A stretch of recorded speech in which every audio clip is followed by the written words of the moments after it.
कर्मणि एव अधिकारः ते मा फलेषु कदाचन मा कर्मफलहेतुः भूः मा ते संगः अस्तु अकर्मणि। ते कर्मणि एव अधिकारः फलेषु कदाचन मा कर्मफलहेतुः भूः ते अकर्मणि संगः मा अस्तु।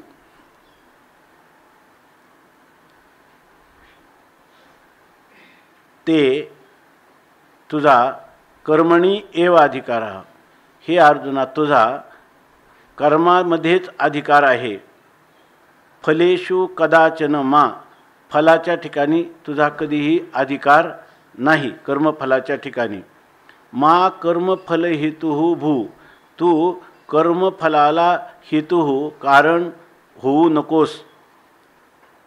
तसेच अकर्मणी, अकर्म म्हणजे कर्म न करणं, याविषयी संगाह ते संगाह मा असतो, तुला आसक्ती नसो।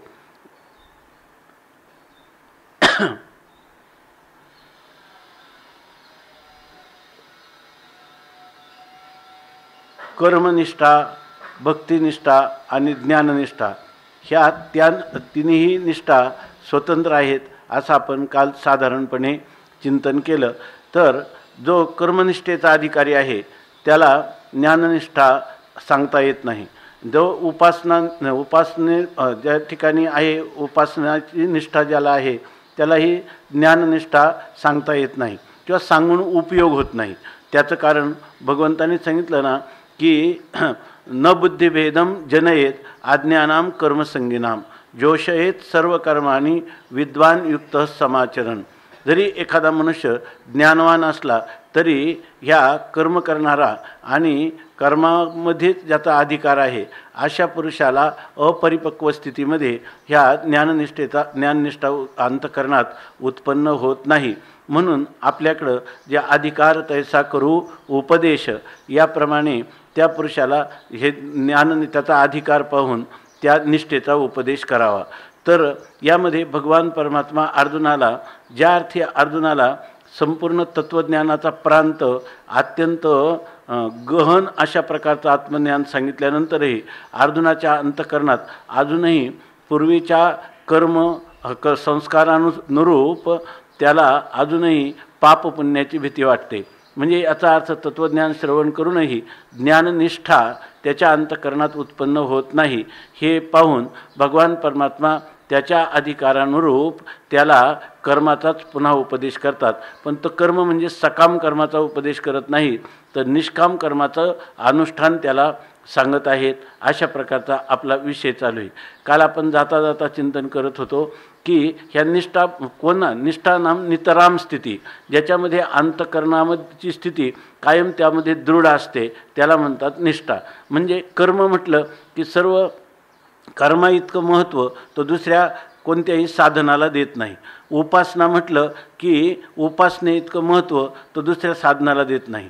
ज्ञाननिष्ठा म्हटलं की तो दुसऱ्या साधनाला म्हणजे कर्म आणि उपासनेला महत्त्व देत नाही। त्याप्रमाणे देत नाही म्हणजे त्याचा अधिकारच तसा असतो। या अधिकाराचा निर्णय भागवतामध्ये केलेला आहे, तो आपण नेहमी सांगतो की या भागवतामध्ये एकादश स्कंदामध्ये श्लोकच आहे, निर्विण्णानां ज्ञानयोगो।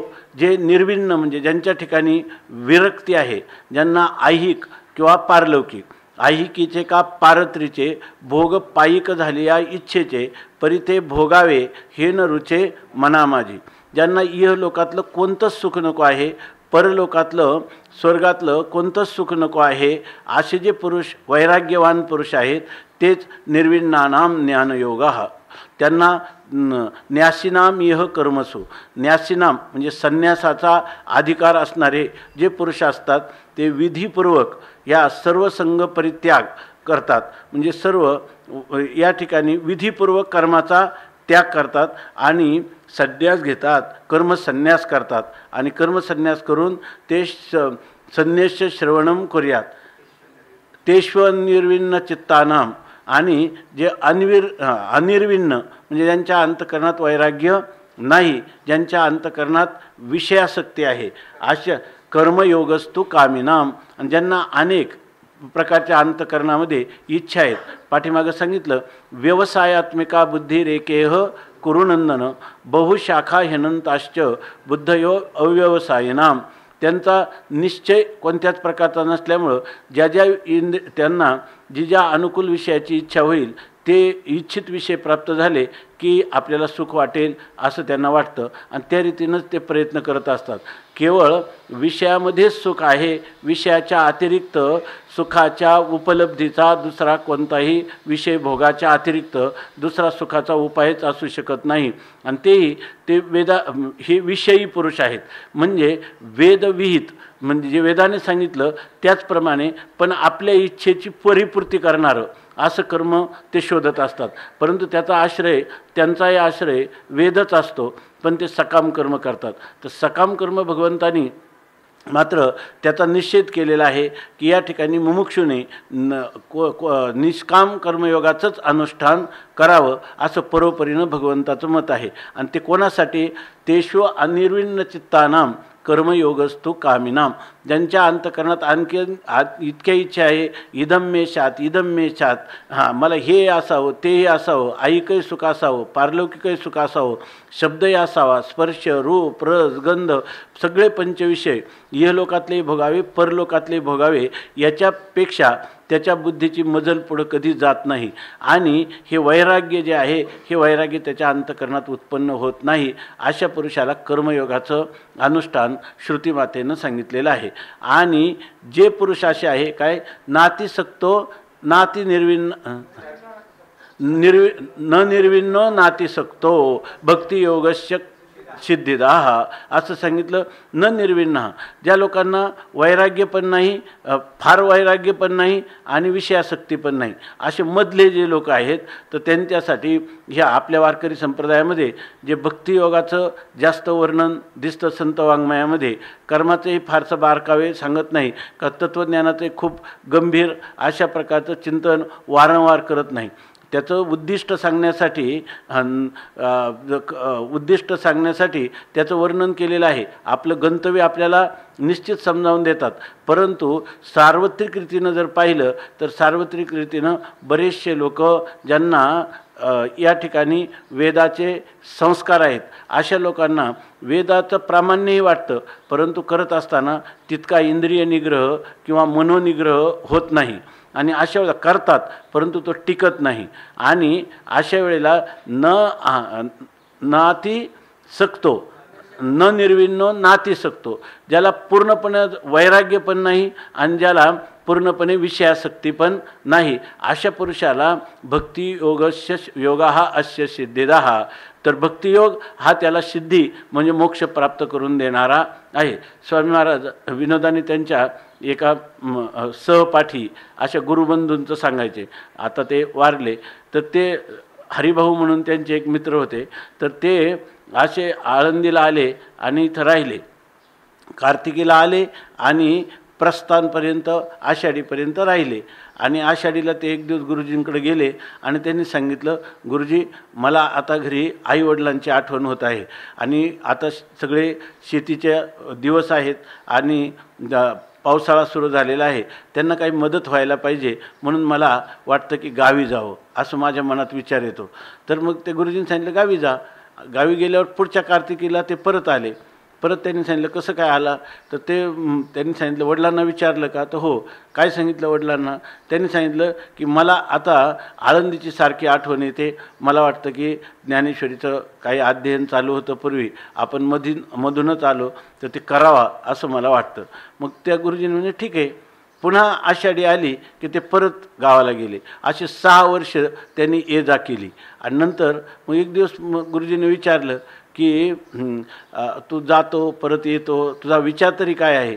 त्यांनी सांगितलं गुरुजी मला हे कळत नाही काय उपाय करावा, मला असं इथं आलं की घरची आठवण होते आणि घरी गेलं का इकडची आठवण होते, घरी गेलं की मला सारखं ज्ञानोबारायांची आठवण येते आणि इथं आले की आईवडिलांची आठवण येते. मग त्यामुळे माझं जाणं येणं चालू राहतं. मग त्यामध्ये मी काय उपाय करू. त्यांनी सांगितलं आता तू इथं पण राहू नको आणि घरी पण राहू नको, तू इंद्रायणीच्या मध्ये तुझे सगळी पुस्तकं पेटी घेऊन पात्रात उभा राहा असं त्यांना सांगितलं. हरिभाऊ महाराज म्हणून मोठे महापुरुष होते, तर ते सांगायचे की मग अशी स्थिती आहे. तसे असे जे मध्यम मार्गातले लोक आहे त्यांच्यासाठी भक्तिनिष्ठा या ठिकाणी वेदाने सांगितलेली आहे. असा भागवताच्या एकादश स्कंदामध्ये मला वाटतं 19वा अध्याय का त्या 20व्या अध्यायामध्ये याचा निर्णय केलेला आहे. आणि तोच ज्ञानेश्वरी आणि एकनाथी भागवत म्हणजे या स्वामी महाराज सांगायचे, घुलेबाबा पण सांगायचे, एक कीर्द आहे आणि एक खतावणी आहे. म्हणजे याच्यामधल्या ज्या गोष्टी आपल्याला उमगत नाहीत त्या जर भागवताचे अनेक पारायण करून भागवत समजावून घेतलं तर ज्ञानेश्वरीचा अर्थ बराच स्पष्ट व्हायला मदत होते. म्हणून या कारणाने भगवान या ठिकाणी सांगतात की 4 सूत्र सांगतात. याच्यामध्ये 4 सूत्र कर्मयोगाची, निष्काम कर्मयोगाची महत्त्वाची सांगतात. कर्मणी एव अधिकारः ते मा फलेषु कदाचन हे दुसरं सूत्र, आणि मा कर्म फलहेतुः भू हे तिसरं सूत्र, आणि माते संगोस्त्व कर्मणी हे चौथं सूत्र. ही चतुसूत्री ह्या श्लोकामध्ये सांगितलेली आणि ही निष्काम कर्मयोगाची चतुसूत्री आहे. तर त्याच्यामध्ये महत्त्वाचं आहे इतकं हा श्लोक जो आहे ना आपल्याकडं जसं लोक म्हणतात ना, ठेविले आनंते तैसेची राहावे, की ज्याने कधी गाथा पाहिला नाही, काही नाही, कसं काय चालले, काही नाही, ठेविले आनंते तैसेचे राहावे असं लोकांच्या मुखामध्ये हे प्रचलित झालं. तसंच बहुतेक थोडं जरी अक्षर ओळख असेल तर ते लोक काय म्हणतात, कर्मण्येवाधिकारस्ते महाफलेषु कदाचन. म्हणजे याचा अर्थ हा श्लोक जो आहे तो महत्त्वपूर्ण असा श्लोक आहे. आणि या श्लोकामध्ये भगवान परमात्मा अर्जुनाला सांगतात की कर्मणी एव ते अधिकारः, तुझा अधिकार कर्मातच आहे. म्हणजे ज्ञाननिष्ठेत तुझा अधिकार नाही.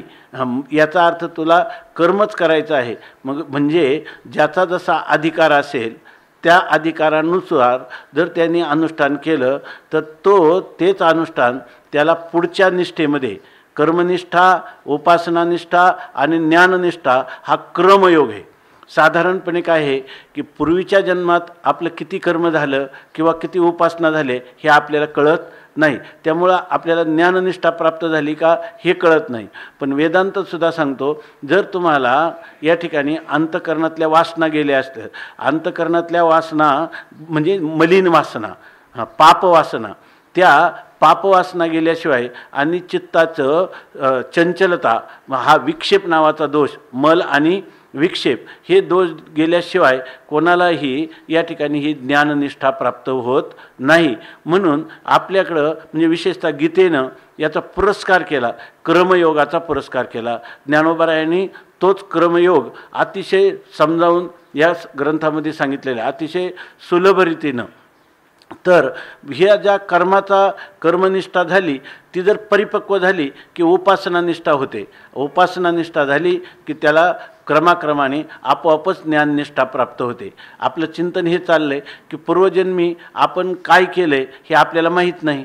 या अशा वेळेला आपल्या अंतःकरणामध्ये जर पापात्मक वासना नसतील, आपलं चित्त जर एखाद्या ठिकाणी स्थिर राहत असेल, तर याचा अर्थ आपला मल आणि विक्षेप नसेल, तर त्या पुरुषाला केवळ आवरणभंगार्थ या ठिकाणी ह्या ज्ञाननिष्ठेसाठी जे श्रवण हे अंतरंग साधन आहे, किंवा आत्मा वा अरे द्रष्टव्यः श्रोतव्यः मंतव्यः निधिध्यासितव्यः, आत्म्याचं दर्शन त्याला श्रवण मनन निधिध्यासन या साधनाने होतं. परंतु तुम्ही तर क्रमयोग सांगितला, तर हा भाग जो आहे तो फलबलकल्पी आहे. म्हणजे तुम्हाला होणार, जर तुम्हाला चित्त शुद्ध असेल, तुम्हाला अंतःकरण शुद्ध असेल, तर याचाच अर्थ काय आहे की तुमचं कर्म पाठीमागच झालेलं आहे. जर तुम्हाला चित्त स्थिर राहत असेल तर तुम्हाला उपासना अगोदर झालेली आहे.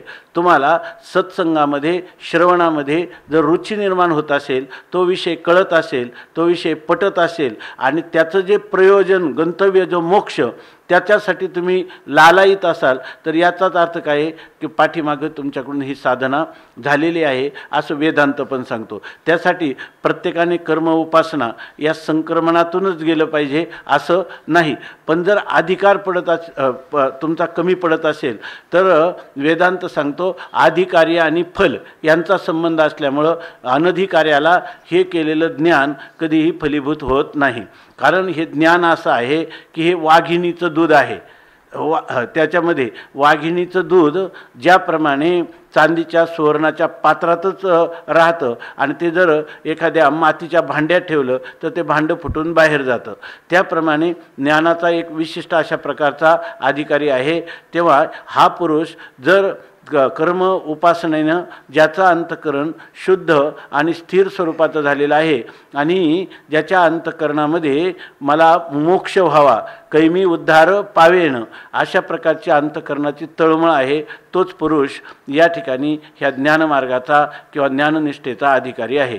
तेव्हा जर त्या श्रवण करूनही त्याला फलीभूत होत नसेल तर मध्ये काहीतरी प्रतिबंध आहे. आणि त्यामध्ये काही नसलं तरी ईशतमल आणि ईशत विक्षेप, ईशत म्हणजे किंचित का होईना अंतःकरणात सूक्ष्मरीतीनं पापवासना आणि अंतःकरणाचं चांचल्य हे जर असेल तर त्या ठिकाणी त्याला अदृढ अपरोक्ष साक्षात्कारापर्यंत गेला तरी त्याला दृढ अपरोक्ष ज्ञान आणि निष्प्रतिबंध आनंदाची अनुभूती ही त्याला होऊ शकत नाही. यासाठी सार्वत्रिक एक आचार पद्धती म्हणून किंवा साधना पद्धती म्हणून गीतेने या ठिकाणी हा विशेष पुरस्कार केलेला आहे अर्जुनाला की तू कर्मणीयेव अधिकार राहते, तुझा कर्मामध्येच अधिकार आहे असं सांगितलं. म्हणजे याचा अर्थ तुला तुझ्या वर्णाश्रम धर्मानुरूप तुला मोक्ष पाहिजे ना आणि तुझा अधिकार कमी पडतो ना, तो अधिकार वाढणार कशाने आहे?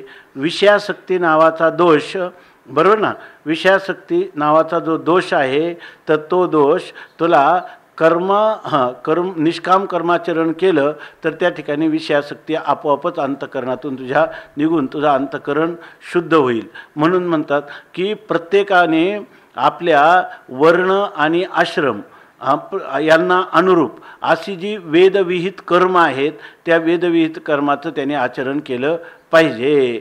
परंतु ते आचरण कसं करायचं तर त्यांनी सांगितलं काय, कर्मे करावी हा सांगू निरोप माझा, सांडोनी देहसंग आणि फलास्वादू असे मनोनी फळी लाग सांडोनिया देहसंग नाही, सुरुवात काय आहे, मनोनी फळी लागू सांडोनिया देहसंगो कर्मे करावी हात सांगू निरोप माझा. पहिल्यांदा हे कर्म केलं तर मग आपले हे कर्म करण्यात भरपूर कटकट आहे, आपल्या देहाला त्रास आहे, असं कधी कर्माच्या बाबतीत चालणार नाही. वेदाची आज्ञा आहे ना, त्या आज्ञेचं पालन करत असताना कोणत्याही सांडोनिया फलाचा संग म्हणजे फलाची इच्छा ती टाकून द्यायची आणि देहाची आसक्ती टाकून द्यायची आणि कर्माचं परिपालन या ठिकाणी करायचं किंवा कर्माचं अनुष्ठान करावं. हा काय भगवान म्हणतात, हा चांगू, हा तुझा चांगला म्हणजे तुझ्या कल्याणप्रद मंगल करणारा असा माझा निरोप आहे असं भगवान म्हणतात. कर्मे करावी हा सांगू निरोप माझा, अशी ही पद्धती आहे. म्हणून याच्यामध्ये वर्णाश्रमाला अनुकूल आपण ज्या वर्णात आहोत, ज्या आश्रमात आहोत, ज्या लिंगात आहोत त्याला ज्या श्रुती किंवा स्मृती ग्रंथांनी देशकालानुरूप ज्या प्रकाराने सांगितलं असेल त्या कर्माचं अनुष्ठान जीवानी केलं पाहिजे, त्याच्यातून त्याचे अंतःकरण शुद्धी होईल. आणि म्हणून अर्जुनाला या सांगतात कर्मातच तुझा अधिकार आहे असं सांगतात. म्हणजे जर तुमच्या अंतःकरणामध्ये जर तीव्रतर स्वरूपाचं वैराग्य नसेल आणि तुमच्या अंतःकरणामध्ये विषयासक्ती नित्य असेल तर तुम्हाला कर्मच केलं पाहिजे. म्हणून कर्मणी एव अधिकार ते, पण कर्म करण्याचा अधिकार आहे, पण तो कोणतं कर्माचा अधिकार आहे आणि कोणत्या कर्माचा अधिकार नाही? सकाम कर्माचा अधिकार नाही. कारण अर्जुन काय आहे, अर्जुनाला काही नाही, भिक्षा मागता भली असं म्हणतो अर्जुन. म्हणजे अर्जुनाच्या अंतःकरणात अशा प्रकारचं वैराग्य पण आहे. परंतु ज्ञाननिष्ठा प्राप्त होण्यासाठी लागणारं वैराग्य, त्या वैराग्य मात्र तितकंसं नाही. म्हणून अधिकार त्याचा कर्मात आहे असं पाहून त्याला कर्म कर, पण मा फलेषु कदाचन, म्हणजे फलाचा कधीही अधिकारी होऊ नको. अमुक कर्मापासून मला अमुक एक फल प्राप्त व्हावं असा तुझ्या अंतःकरणात कधीही संकल्प न होता कामा नये. म्हणून त्याला सांगतात की मा फलेषु, म्हणजे फलाचा अधिकार सोडून द्यायचा, कर्म करायचं, वेदविहित कर्माचं निष्काम भावनेनं अनुष्ठान करायचं आणि त्याच्या फलाची कधीही इच्छा करायची नाही. हे दुसरं सूत्र सांगितलं.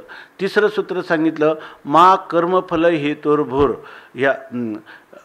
याच्यामध्ये ज्ञानोबरायांनी ज्ञानेश्वरीचं जे वैशिष्ट्य असेल, जर इतर आपण पाहिलं ना, इतर टीका जर पाहिल्या तर त्या टीकामध्ये सरळ गीतेचे 3 विभाग केलेले.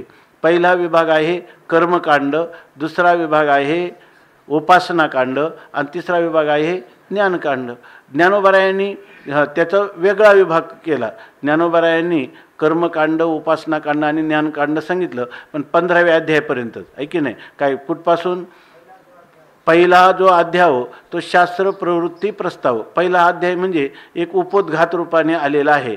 आणि द्वितीय सांख्य सद्भाव प्रस्थापिला, तिजी केवळ कर्म प्रतिष्ठिले, ते चतुर्थी ज्ञानेशी गौहरिले, आपलं ज्ञानेशी प्रकटिले, पंचमी गौहरिले योगतत्व, तेचे आसना लागून प्रगट. 6व्या अध्यायापर्यंत याच्यामध्ये असं सांगितलं की द्वितीय अध्यायामध्ये सांख्य सद्भाव म्हणजे वेदांत तत्वज्ञान सांगितलं, तिसऱ्यामध्ये कर्म सांगितलं, असं सांगितलं. तिसऱ्यामध्ये कर्म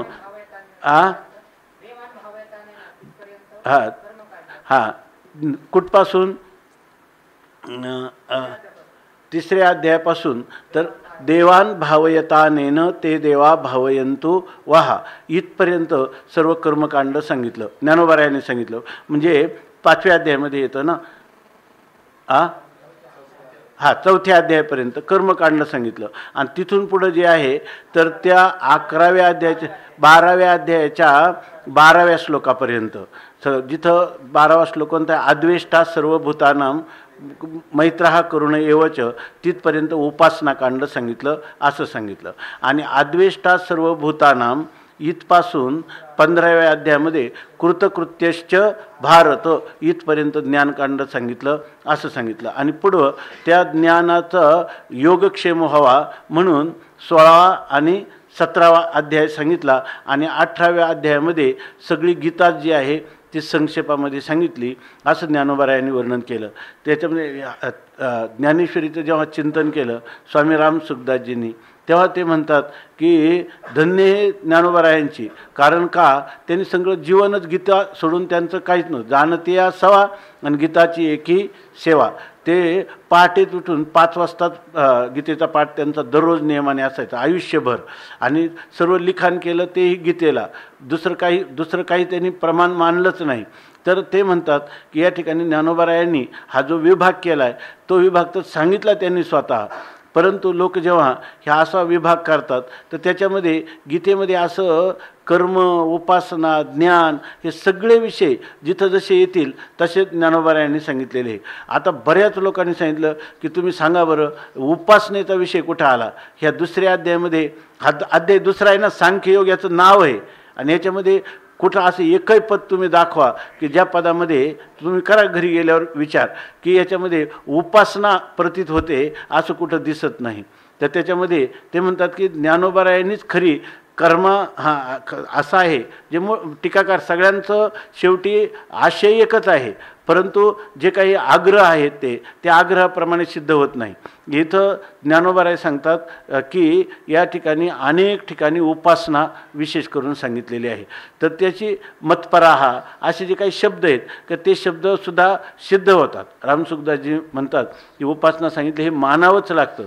तस त्याच्यातला एक भाग असा आहे, हे 3रं सूत्र आहे, कर्म फल हेतुर काय मा कर्म फल हेतूर भू असं सांगितलं आहे. कर्मफलाला हेतू होऊ नकोस, हे जे तिसरं सूत्र आहे. तर ह्या सूत्रामध्ये केवळ ईश्वरवाद सांगितला. आणि त्याच्या अगोदर परवा तुम्ही तो श्लोक म्हटले तो कोणता, व्यवसायात्मिका बुद्धी रेकेह कुरुनंदन बहुशाखा ह्यनंताश्च बुद्धयो अव्यवसायिनाम. हा जो श्लोक आहे याच्यामध्ये स्पष्ट ज्ञानोबारायांनी सांगितलेले कोणते ओव्या आहेत. आत्ताच आपण त्या ओव्या वाचल्या.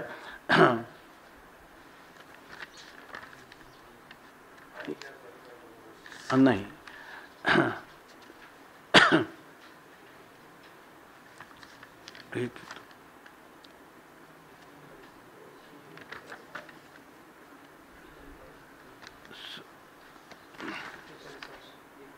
41वा श्लोक ना. हां इथंच आहे.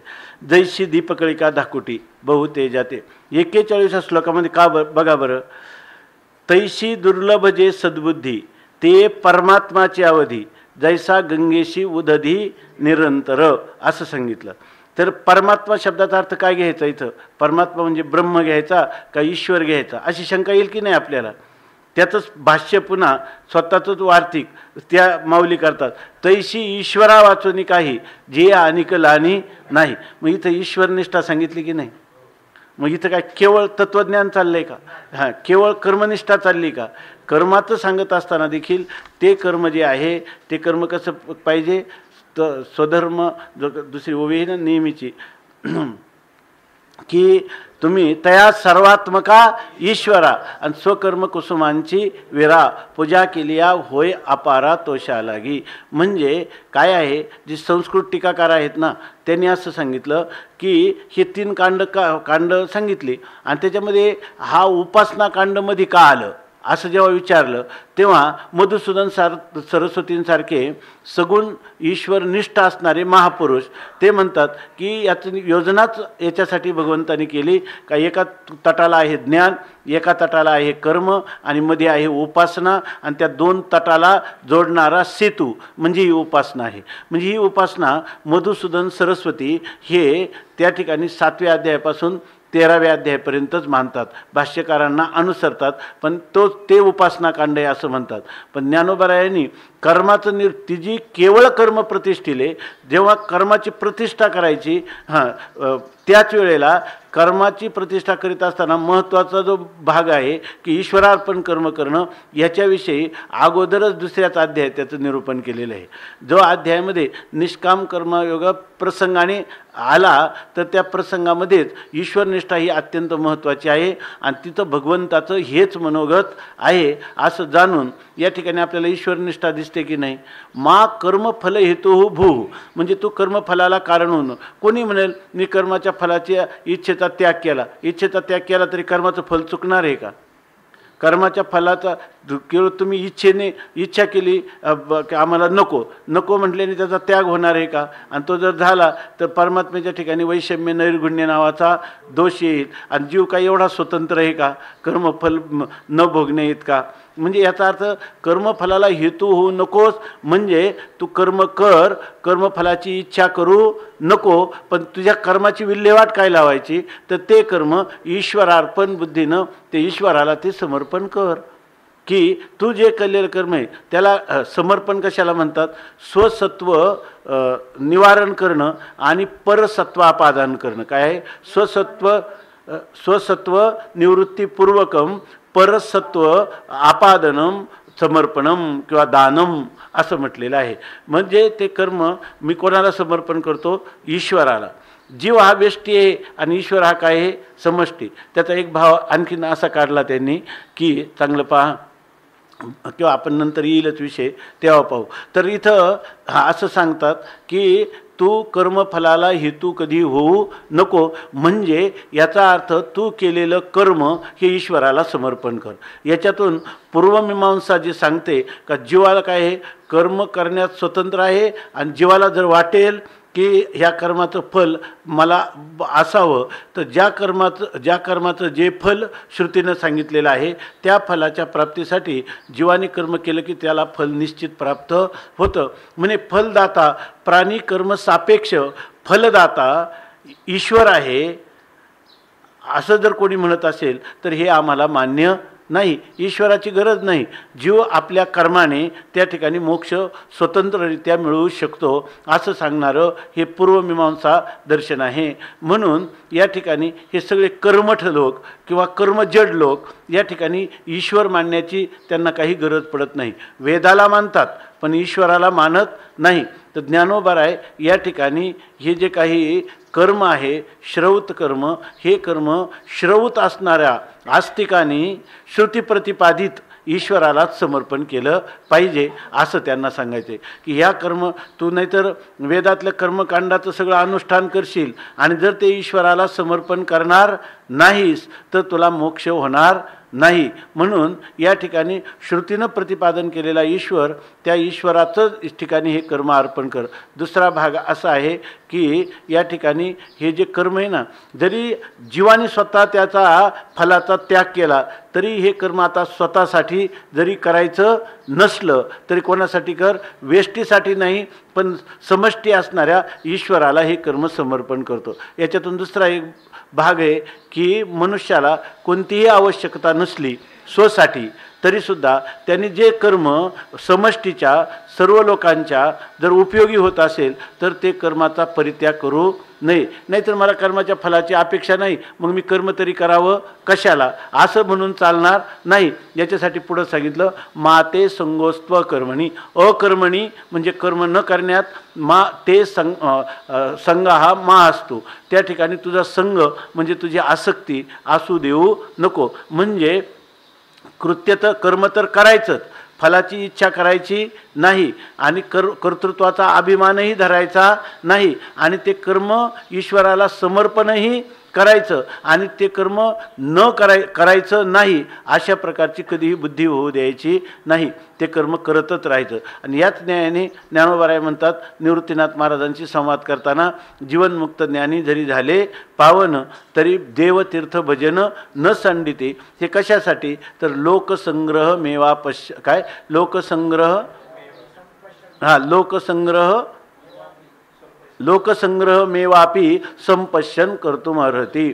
आपण केलेल्या कर्मामुळं जर लोक उन्मार्गगामी होत नसतील आणि सन्मार्गाकडे वळणार असतील तर ज्ञानी पुरुषांनी देखील ते कर्माचं आचरण करावं असं वेदाचं मनोगत आहे. तर या कर्मनिष्ठ ज्याला कर्मनिष्ठा ज्याच्याजवळ आहे त्यांनी कर्म हे अवश्य केलंच पाहिजे असा गीतेचा काय आहे संदेश आहे की या ठिकाणी माते संगास्त्व कर्मणी. त्या कर्माचं फलही नाही, कर्तृत्वाचा अभिमानही नाही, मग कर्म कराच कशाला असं जर कोणाला वाटत असेल. कारण याचं दुसरं एक कारण सांगितलं आहे, कर्म केल्याशिवाय होतच नाही. कारण काय आहे त्यांनी सांगितलं जर तू कर्म केले नाही तर तुझी देहाचा निर्वाहसुद्धा होणार नाही.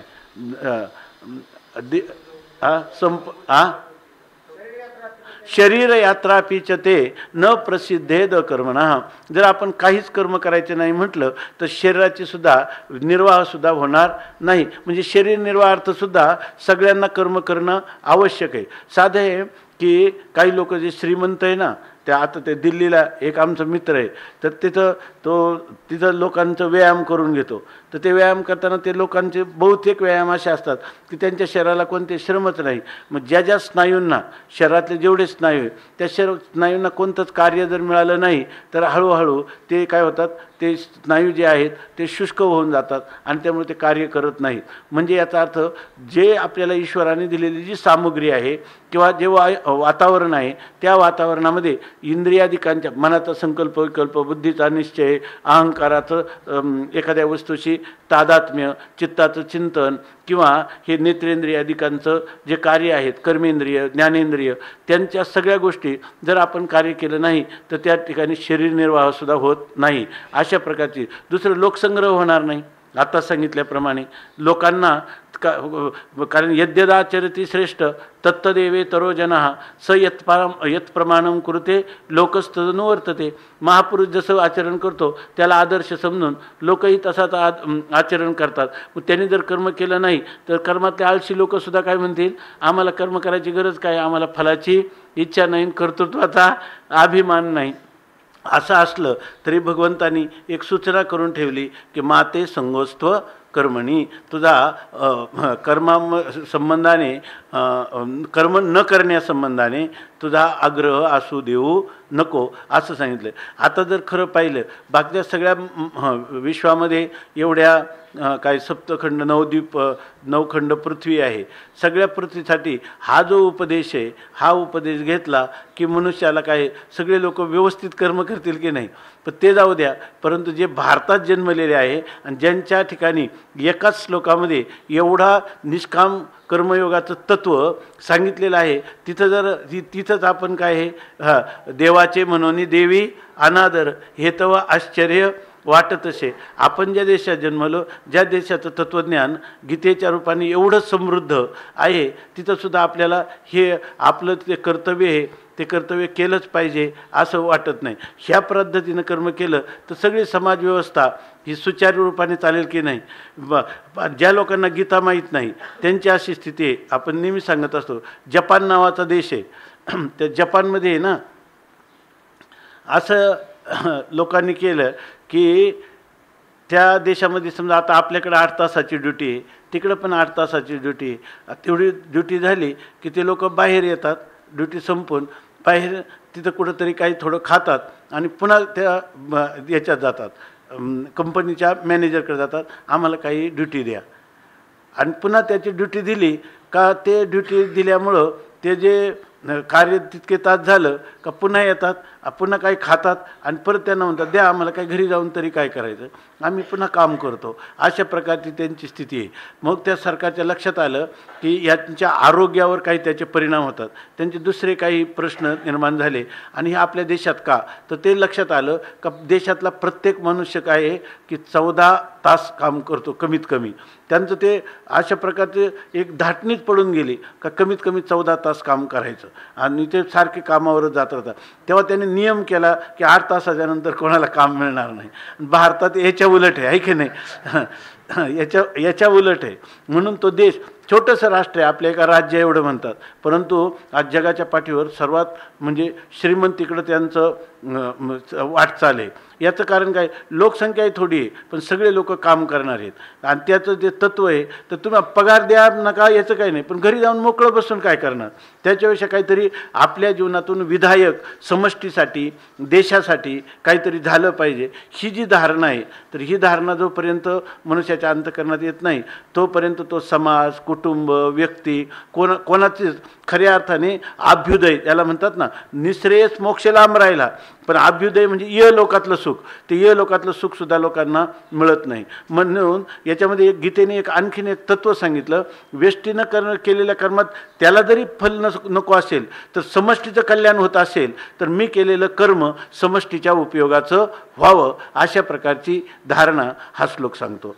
कर्मण्येवाधिकारस्ते मा फलेषु कदाचन फलहेतुर्भुर्माते संगोस्त्वकर्मणी. आता भगवान माऊली सांगतात, म्हणून ऐके पार्था याची परिपाता तुझ उचित होय आता स्वकर्म हे. म्हणून म्हणजे काय, ज्ञानीये जे होती ते वेदार्थाते विवरिती, मग अपेक्षित ते स्वीकारिती शाश्वत जे. आता ही जी ओवी आहे या ओवीचं चिंतन आपण कालही केलं होतं. साधारणपणे याच्यामध्ये 2 गोष्टी दिसतात. त्या कोणत्या, वर मागं सांगितलं की रस्ते जरी सूर्य उगवल्यानंतर अनेक प्रकारचे दिसले तरी आपल्याला ज्या रस्त्याने जायचे त्याच रस्त्याने आपण जावं, किंवा या ठिकाणी दुसरं सांगितलं सगळीकडं पाणीच पाणी जरी असलं तरी आपल्याला जी तहान आहे त्या तहानेची पूर्तता जेवढ्या पाण्याने होईल त्याच पाण्याचा आपण स्वीकार करावा. तसा हा वेद जो आहे तो अथांग आहे. कर्म, उपासना, ज्ञान, योग सगळ्यांनी समृद्ध आहे, पण आपल्या अधिकारानुसार आपल्या इच्छेची पूर्तता करून देणारं वेदाने प्रतिपादन केलेलं जे साधन असेल त्या साधनावर आपण आरूढ झालं पाहिजे असं सांगितलं. परंतु त्या श्लोकामध्ये पाठीमागं असे की तावान सर्वेषु वेदेषु ब्राह्मणस्य विजानतः, ज्याला ब्राह्मणस्य विजानतः म्हणजे ज्या विजानतः ब्राह्मणस्य, ज्यांनी परमात्म स्वरूपाला यथार्थ जाणलेलं आहे त्याला वेदाचं काय प्रयोजन आहे, काहीच प्रयोजन नाही. कारण वेदाची चौकट आपण सकाळी चिंतन केलं की ज्या लोकांना देहाभिमान आहे, मी देह आहे म्हटलं का मग त्या वेद तुम्हाला सांगणार.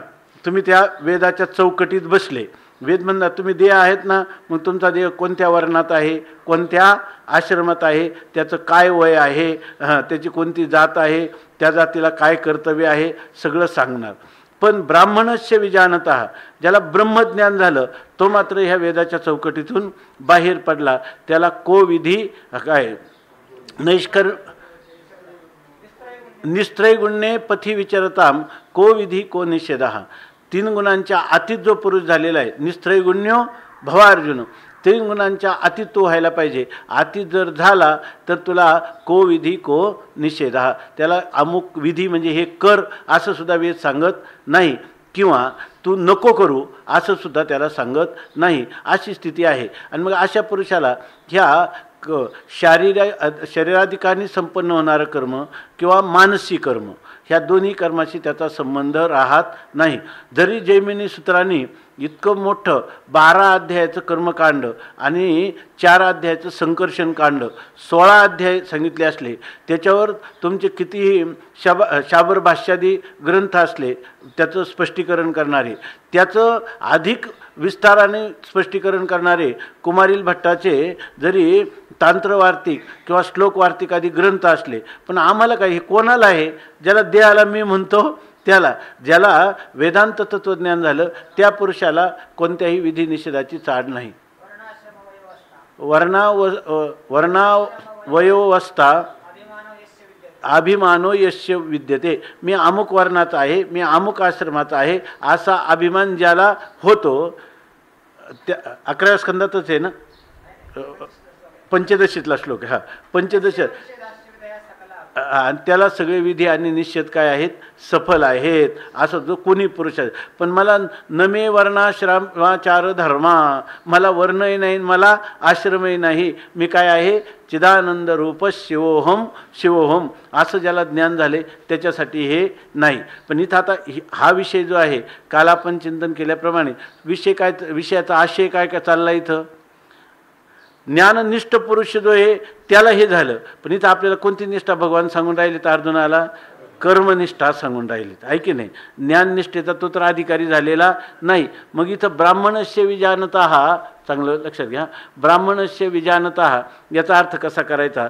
तैसे ज्ञानी जे होती, जे ज्ञानी पुरुष असतात ते वेदार्थाते विवरिती, ते वेदार्थाचं विवरण करतात, वेदार्थाचा विचार करतात, वेद काय म्हणून गेला, वेदाचं काय म्हणणं आहे, काय अभिप्राय आहे हे जाणतात. इथं ज्ञानी म्हणजे कोणतं, शास्त्राचे जे ज्ञानवान पुरुष आहेत, शास्त्राचं ज्यांना ज्ञान आहे, शास्त्रज्ञ म्हणजे जे श्रोत्रिय पुरुष आहेत, ज्यांना शास्त्राचा यथार्थ अर्थ उमगलेला आहे, असे जे ज्ञानी पुरुष आहेत ते वेदार्थाते विवरिती, वेदाचा काय अर्थ आहे त्याचं विवरण करतात, त्याचं ते विचार करतात, आणि मग अपेक्षित जे स्वीकारिती, आणि मग आपल्याला अपेक्षित म्हणजे आपली इच्छा काय आहे ते स्वीकारतात. पण आपली कोणती इच्छा, मनुष्याची खरी इच्छा कशाविषयी असली पाहिजे, अपेक्षित म्हणजे कोणा, इथं ह्या ओळीचा अर्थ असा करता येईल का, जे आपल्याला अपेक्षित आहे, आम्हाला अपेक्षित आहे पुत्र संतान प्राप्ती, धन प्राप्ती, ही अपेक्षित ज्ञानोबारायांना सांगायचे का. पण त्याच्यासाठी सांगतात अपेक्षित ते स्वीकारते. आपल्याला जे अपेक्षित आहे म्हणजे आपल्याला जे अपेक्षित आहे, इथला अपेक्षा करणारा पुरुष कोणता आहे तर शाश्वत जे. या ठिकाणी एक ससारजे असा एक पाठ आहे, पण तो काय आपल्या संप्रदायात जास्त प्रचलित नाहीच आहे. तर ते अपेक्षित अपेक्षित म्हणजे काय, जे शाश्वत ते अपेक्षित, जे नित्य आहे म्हणजे नित्य सुख कोणतं आहे, फक्त ब्रह्मसुखच आहे, मोक्ष सुखच नित्य आहे. म्हणून आपला अधिकार जरी ज्ञाननिष्ठेत नसला, चांगलं लक्षात घ्या, आपला अधिकार जरी ज्ञाननिष्ठेत नसला तरी आपल्याला पाहिजे काय, मोक्षच पाहिजे. हे अपेक्षित शाश्वत आहे, आहे की नाही. आणि वेदाचा अर्थ काय सांगतो, सगळ्यांना मोक्षच व्हावा अशाच प्रकारची वेदाची काय आहे योजना.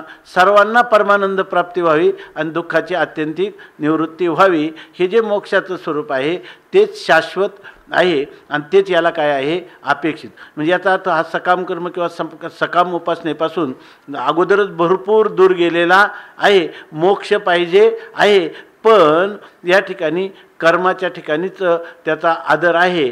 परंतु तत्त्वज्ञानाच्या गोष्टी करून हे एवढं ऐकूनही त्याला ज्ञाननिष्ठा प्राप्त होत नाही.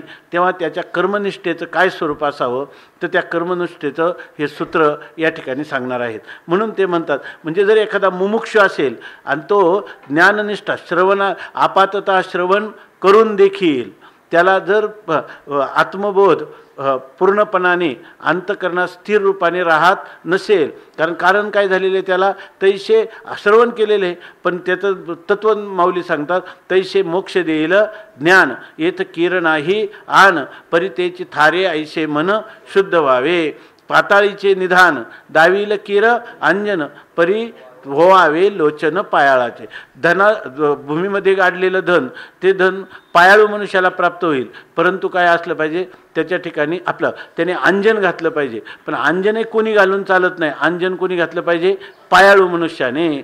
तसं हे श्रवण अधिकारी पुरुषाने जर श्रवण केलं तर त्याचं काय होतं, मोक्ष फल पर्यवसायी होतं, नाहीतर होत नाही. मग अशा पुरुषांनी काय करायचं, तर त्या पुरुषासाठी हे कर्मानुष्ठान, त्या निष्काम कर्मानुष्ठान या ठिकाणी भगवान सांगत आहेत. आणि त्याच्यासाठी ते म्हणतात अपेक्षित ते स्वीकार. बरोबर आहे का? अपेक्षित जे स्वीकारिती शाश्वत, जे शाश्वत अपेक्षित आणि त्याचाच काय करतात स्वीकार करतात. म्हणजे मला काय पाहिजे, मोक्षच पाहिजे. याचा अर्थ निष्काम कर्मयोगा ज्ञाननिष्ठा प्राप्त होत नाही, म्हणून या ठिकाणी त्याच्या अधिकारानुसार कर्मनिष्ठाच सांगायची का, ती कर्मनिष्ठा जेणेकरून ज्ञाननिष्ठेकडे जाईल अशी सांगायची, जेणेकरून ज्ञाननिष्ठेकडे जाईल अशा प्रकाराने ही कर्मनिष्ठा अशी सांगायची का कुठं तसूभर सुद्धा तुझं कमी राहता कामा नये. आणि ते कधी राहणार नाही, तर तुला ही चतुसूत्री सांगतो.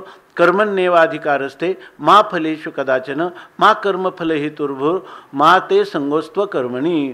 आणि तुझा म्हणून माणसाने कर्म हे करीतच राहिलं पाहिजे आणि ते वेदविहितच कर्म करायचं आणि ते सोडायचं नाही. म्हणून त्यांनी लिहिलं की जिजी विषेत शतम कुर्वन्नेवेह कर्माणी जिजी विषेत शतम समाहा. या ठिकाणी उपनिषदामध्ये आलं ना, उपनिषदामध्ये हा भाग आला आणि तिथं त्यांना सांगितलं की कुर्वन्नेवेह कर्माणी, माणसाने कर्म करीतच 100 वर्ष जगण्याची इच्छा करावी असा वेद सांगतो. त्याला अनुसरून या ठिकाणी भगवान म्हणतात, माऊली सांगतात अशी स्थिती आहे. म्हणून ऐके पार्था, म्हणून हे पार्था अर्जुना तू हे ऐक. याची परी पाहता, ते काय हे पार्था म्हणजे पृथापुत्र, कुंतीचा मुलगा आहेस, त्यामुळं कुंती मातेने किती हालापेष्टा सोसल्या, परंतु तिनं आपली निष्ठा भंग होऊ दिली नाही. आपण म्हणतो ना, पाहते पांडव अखंड वनवासी, पण अखंड वनवासी असले दुःख करीत बसले नाही. परिते देवाशी आठविती, प्रल्हादाशी पिता करीतो जाचनी, परितो स्मरे मनी नारायण. त्यांनी किती जरी प्रसंग आले तर आपल्या ध्येयापासून च्युत झाले नाही. त्याप्रमाणे तुम्हाला जर मोक्ष सुखापासून च्युत व्हायचं नसेल तर म्हणून ऐके पार्था, म्हणून तू ऐक. याची परी पाहता, याच प्रकाराने पाहिलं, याच प्रकाराने म्हणजे ज्याला मला जीवनामध्ये मोक्षच व्हावा असं ज्याला वाटतं आणि अधिकारी कर्माचा आहे, त्यांनी कर्माचं अनुष्ठान याची परी याच प्रकाराने करावं की तुझं उचित होय आता स्वकर्म. हे त्यांनी असं करावं की जे तुझं स्वकर्म उचित होय, जे तुला आता तुझ्या वर्णाश्रम धर्मानुरूप जे उचित अशा प्रकारचं कर्म असेल तेच कर्मानुष्ठान तू करावं. आणि स्वकर्म म्हणजे कोणाचं, आपण स्वतः ठरवलेलं कर्म का वेदाने आपल्यासाठी सांगितलेलं कर्म. वेदाने आपल्यासाठी जे स्वकर्म म्हणून स्वधर्माचरण म्हणून सांगितलं असेल त्याप्रमाणे करावं. आम्ही समस्तही विचारिले तेव्हा ऐशेची हे मना आले, जे न सांडिजे त्वा आपुले विहित कर्म. या ठिकाणी सांगतात, भगवान सांगतात अर्जुनाला, आम्ही समस्तही विचारिले, आम्ही सगळ्याचाच विचार केला. म्हणजे कर्म, उपासना, तत्वज्ञान, त्याच्यात कर्मात सकाम कर्म, निष्काम कर्म, सकाम उपासना, निष्काम उपासना, त्याच्यामध्ये जे काही वेदाने सांगितलेलं परोक्ष ज्ञान, अपरोक्ष ज्ञान या सर्वांचाच आम्ही विचार केलेला आहे. परंतु तो ऐशेची मना आले. परंतु आमच्या मनाला आलं म्हणजे म्हणतात ही गोष्ट माझ्या मनाला आली म्हणून मी तो पदार्थ घेतला का, म्हणजे मनाला आला म्हणजे तो मला आवडला किंवा जो मला पूर्णपणे भावला, अशा प्रकारचं. तसं भगवान म्हणतात सर्व बाजूने विचार केला तर ऐशेची हे मना आले. मला तुझ्याविषयी विचार केला की अर्जुन हा उमजे आता कहणे परी, हा याला कशा रीतीनं यथार्थ ज्ञान होईल असा विचार केला तेव्हा ऐशेची हे मना आले. आमच्या मनालावर असंच आलं किंवा हे आमच्या मनाला पटलं किंवा भावलं की जे न सांडिजे त्वा आपुले विहित कर्म. तुझं जर कल्याण करायचं असेल तर आता तुला त्या तत्त्वज्ञानाच्या गोष्टी तुझ्या हृदयामध्ये स्थिर होत नाही. म्हणून हे काम कोणाचं आहे? ज्याला ज्ञाननिष्ठा प्राप्त झाली त्याचं हे काम आहे. तेव्हा ते तर काही तुला झेपत नाही. तव न सांडिजे तो आपले विहित कर्म. तो आपलं जे विहित वेद प्रतिपादित जे कर्म तुझ्या वाट्याला आलेलं आहे, तू जो क्षत्रिय आहे, शौर्यम तेजो धृतीर दाक्षम युद्धे चाप्य पलायनम दानम ईश्वर भावश्च क्षात्रम कर्म स्वभावजम. क्षत्रियाचं जे कर्म आता पुढं सांगणार आहेत, तर ते जे कर्म आहेत ते न सांडिजे, त्याचा तू त्याग करू नकोस. स्वामी महाराज म्हणायचे कर्माचा त्याग जो आहे ना, तो कर्माचा त्याग करायचं नाही, कर्माचा त्याग आपोआप झाला पाहिजे. जसं फळ जे आहे ना, तर ते फळ तोडायचं नाही, तर ते परिपक्व झालं की देठापासून आपोआप विलग होतं की नाही, तशी कर्मनिष्ठा परिपक्व झाली की आपोआपच सर्व कर्माचा विधीपूर्वक त्याग होतो आणि तो पुरुष या ठिकाणी ज्ञानाला योग्य होतो आणि नंतर तो ज्ञाननिष्ठेलाही योग्य होतो. अशा प्रकारची स्थिती आहे. म्हणून म्हणतात जे न सांडिजे तुवा म्हणजे अर्जुना, तू आपलं विहित कर्म जे काय आहे ते न सांडिजे, त्याचा तू परित्याग करू नकोस असं सांगतात. आता मग पहिलं काय सांगितलं? विहित कर्म टाकू नको. यालाच या ठिकाणी काय म्हणायचं? त्या अकर्मणी ते संगाहा मा असतो, म्हणजे तुला कर्म टाकता येणार नाही आणि टाकूही नकोस.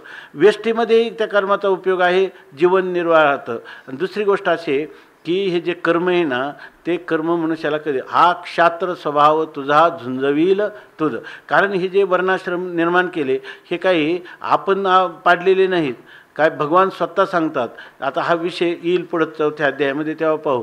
चातुर्वर्ण्यम मया सृष्टम गुणकर्म विभागशः तस्य कर्तारमपि माम विद्य कर्तारम व्ययम, असं त्याचं वर्णन केलेलं आहे.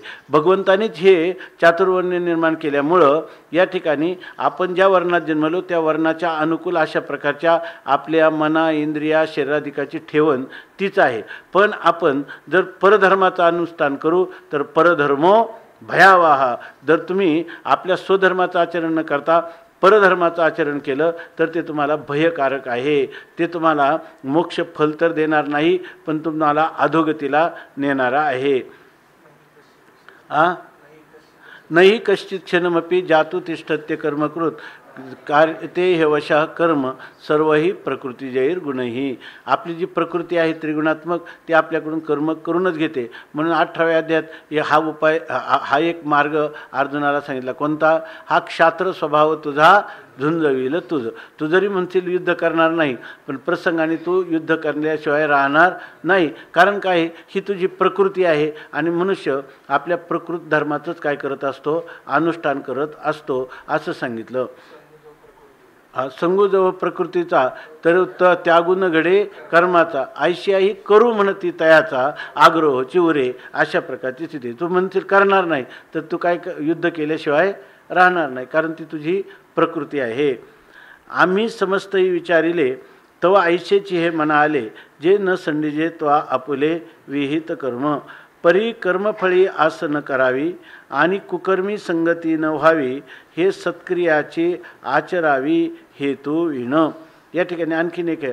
आता आणि कुकर्मी संगती न व्हावी हा भाग जो आहे ना, तर हा भाग एक वेगळं ज्ञानोबरायाने जणू काही वार्तिक केलं आहे याच्यामध्ये. बघा आता कर्म तर करायचं, आपल्या स्वधर्माचरण स्वरूप असणारं जे कर्म ते आपण करायचं, परंतु या ठिकाणी त्याला सूचना देतात. त्याला म्हणतो ना आपण धोक्याची सूचना, किंवा पुढे वळण आहे जपून वाहन चालवा. तसं या ठिकाणी सांगतात कर्मफळी असं न करावी. आपण कर्माचं अमुक कर्माचं फल होईल ही इच्छा करू नको हां. म्हणजे हे त्यांना मुख्य सांगायचं. कर्म तर तुला करायचं आहे, परंतु कर्म करीत असताना त्याची एक युक्तीनं कर्म केलं पाहिजे. परी कर्मफळी असं न करावी. कर्मफळाची इच्छा करू नये आणि कुकर्मी संगती न व्हावी. आणि याच्यामध्ये तिथं काय सांगितले? अकर्म संगास्तु संगा माते संगास्तु अकर्मणी.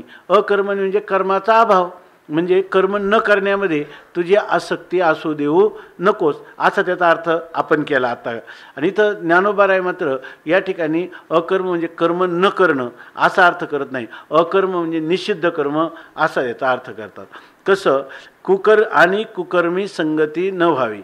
कुकर्म याचा अर्थ त्या ठिकाणी निषिद्ध कर्म, आणि त्या निषिद्ध कर्माच्या ठिकाणी तुझी संगती होऊ नये. म्हणजे चुकूनसुद्धा निषिद्ध कर्माच्या वाटेला तू जाऊ नकोस.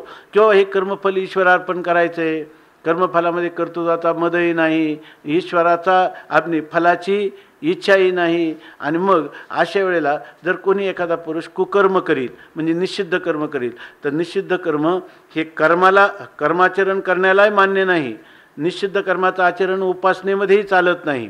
आणि तत्त्वज्ञानामध्ये सुद्धा या ठिकाणी निषिद्ध कर्म करणाऱ्यासाठी विद्यारण्य स्वामी सांगतात की अरे बाबा, तत्त्वज्ञानी पुरुषाला निषिद्ध कर्म केलं तरी विधिनिषेधाचा लेप लागत नसला तरी लोक त्याला साधूसुद्धा म्हणत नाही आणि त्याचा आदर्श तर कोणी घेतच नाही. म्हणून काय सांगतात की बाबा वेडवराहादी तुल्यत्वम महाकांक्षी तत्वविद भवान. तुम्ही तत्ववेत्ता आहात ना, तर गाढव डुकरांसारखं आचरण करून अशा प्रकारची गती किंवा लोकांच्यामध्ये तुमची प्रतिभा करू नका. महाकांक्षी इच्छा करू नका, कारण भवान तत्वविद, तुम्ही काय आहात? तत्ववेत्ते आहात. म्हणून उलट काय करा म्हणतात? सर्वधी दोष संत्यागात. बुद्धीचे हे जे काम, क्रोध, लोभ वगैरे दोष आहे ना, तुम्हाला जरी ज्ञान झालं असलं तरीसुद्धा तुम्ही जीवनमुक्तीच्या विलक्षण सुखाला तर पारखे व्हालच, परंतु या पेक्षा ह्या बुद्धीचे दोषांचा तुम्ही त्याग करा आणि लोके पूज्यस्व देववत. आणि सगळ्या लोकांनी तुमची देवाप्रमाणे पूजा करावी, अशाच प्रकारचं आचरण तुम्ही करा असं सांगतात. ती गोष्ट सांगण्यासाठी माऊलींनी अकर्म शब्दाचा अर्थ काय केलेला आहे? निषिद्ध कर्म. आणि या ठिकाणी सांगतात कुकर्मी संगती न व्हावी. निषिद्ध कर्मामध्ये तुमची संगती कधी होऊ नये. आणि यासाठी एक पाठभेद आहे, तिथं अकर्मी संगती न व्हावी असा पाठभेद आहे. अकर्म हा शब्द घेतला तर मूळ श्लोकातलाच शब्द आहे, आणि कुकर्म शब्द घेतला तर ते माऊलींनी याच्यावर केलेलं काय आहे? वार्तिक आहे. खरं भगवंताला म्हणायचं काय होतं? अकर्म ह्या शब्दाचा अर्थ कर्म न करणं, ह्याच्यापेक्षाही महत्त्वाची गोष्ट कोणती आहे? कुकर्म. म्हणून हे वार्तिक आहे. वार्तिक कशाला म्हणतात? की या ठिकाणी उक्तम अनुक्तम दुरुक्तानाम संग्रह यत्र प्रवर्तते का? संग्रह यत्र प्रवर्तते तद्ग्रंथम वार्तिकम आहू वार्तिकज्ञाः मनीषिणः. या ठिकाणी जर एखादी गोष्ट भगवंतांनी युद्धाचं वातावरण आहे, रणांगणाचं, त्यामध्ये अगदी थोड्या वेळामध्ये खूप मोठं तत्त्वज्ञान अर्जुनाला सगळ्या जगाचं वेदाचं सार सर्व सांगायचं आहे, तर तिथं जर सांगत असताना एखादी गोष्ट सांगितली गेली, एखादी गोष्ट अनुक्तम सांगण्याची राहिली, किंवा एखादी गोष्ट इतक्या अशा दुरूह पद्धतीने सांगितली, इतकं गंभीर चिंतन आहे की मानवी बुद्धीला त्या शब्दाचा अर्थ लवकर उमगत नाही, अशी स्थिती असते. तर त्याला म्हणतात उक्त अनुक्त दुरुक्त, किंवा कधीकधी चुकीचा एखादा शब्द बोललेला असतो, तर इथं तर भगवंताचं दुरुक्त म्हणता येत नाही. मग या ठिकाणी दुरुक्त याचा अर्थ जे मनाला लवकर कळणार नाही अशा प्रकारचं गहन असं जर एखादं तत्त्व शब्दात मांडलं असेल, परंतु त्या शब्दाच्या अर्थाकार वृत्ती होत नसेल, तर ती अर्थाकार वृत्ती होण्यासाठी जो ग्रंथ लिहिला जातो त्याचं नाव आहे वार्तिक. आणि ते वार्तिक आहे या ठिकाणी ज्ञानेश्वर महाराजांनी भगवंताच्या अकर्मपदाचं वार्तिक म्हणून कुकर्मी संगती न व्हावी, निषिद्ध कर्मात कधीच प्रवृत्त होऊ नये असं सांगितलं. मग हे सत्क्रियाची आचरावी. आणि हे सत्क्रिया म्हणजे हे सत्कर्म. सत्कर्म म्हणजे कोणतं? वेदाने सांगितलेलं कर्म, किंवा आता सांगितल्याप्रमाणे सत्कर्म म्हणजे आपण केलेलं कोणतंही कर्म हे जगाच्या कल्याणासाठी उपयोगी होईल असं जर कर्म असेल तर त्याला सत्कर्म म्हणतात. नारदादिकांनी कळी लावून देखील त्यांचं कर्म हे निषिद्ध कर्मात गणलं गेलं नाही, तर ते सत्कर्मच ठरलं. कारण त्यांच्या त्या जीवांचा पार राक्षस योनीपर्यंत सगळ्यांचा उद्धारच झाल्याचं आपल्याला दिसतं की नाही. हे सत्कर्म की असत्कर्म याच्याविषयी त्यांनी एक सांगितलं की जे कर्म केला असताना जर त्या ज्याच्यासाठी ज्या उद्देशाने केलं त्याचं जर त्याच्यात कल्याण होत असेल तर बाहेरून दिसताना जरी ते कर्म असत्कर्मासारखं दिसलं तरीसुद्धा ते काय आहे, सत्कर्मच आहे. म्हणून सत्क्रियाची आचरावी, त्याने सत्कर्माचंच आचरण करावं, म्हणजे वेदविहित कर्माचंच आचरण करावं. पण ते कशासाठी, कसं तर हेतूविणं. त्याच्यामध्ये आपल्याला अमुक एक फलाची कामना आहे हे कधीही मनात धरू नये आणि त्या कर्माचं आचरण करावं. मग ते कसं करावं हे भगवान आता त्याला सांगतात. योगस्थ कुरु कर्माणि संगम त्यक्त्वा धनंजय सिद्ध्यसिद्ध्यो समो भूत्वा समत्वं योग उच्यते. योगस्थ कुरु कर्माणि संगम त्यक्त्वा धनंजय सिद्ध्यसिद्ध्यो समो भूत्वा समत्वं योग उच्यते. योगस्थ कुरु कर्माणि संगम त्यक्त्वा धनंजय सिद्ध्यसिद्ध्यो समो भूत्वा समत्वं योग उच्यते. पुंडलीकवरदा हरी विठ्ठल. श्री ज्ञानदेव तुकाराम ज्ञानेश्वर.